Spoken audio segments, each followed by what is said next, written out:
Chile has its own 9/11, but it was in 1973 when the military forces of Augusto Pinochet took over the Chilean government, starting 17 years of one of the bloodiest dictatorships of South America. 37 years later, the Museum of Memory and Human Rights was opened to keep the memory alive of the thousands of people who disappeared and who were tortured during those years.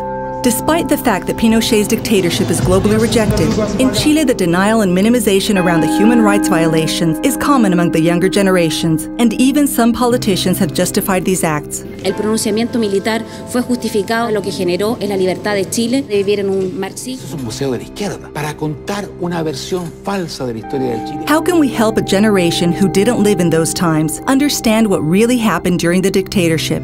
Museum of Memory presents The Memory Dial. We used the radio, the medium with less military censorship during that time, to create an audio gallery that relayed the 11th of September 1973, just how it happened. We recovered, edited, and organized in chronological order more than 550 audios.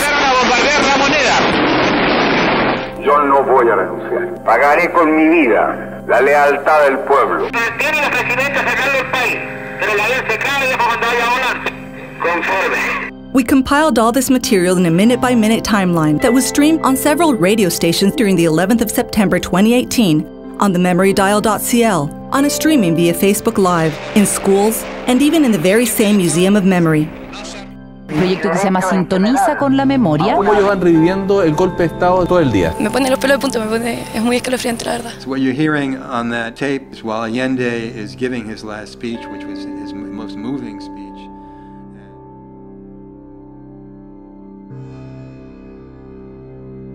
El proyecto busca sancionar la negación a las violaciones a los derechos humanos ocurridos en dictadura. Fue aprobado en la Cámara de Diputados. That's how we kept history alive for younger generations, helping them understand that independent of political stance, there's no justification for human rights violations.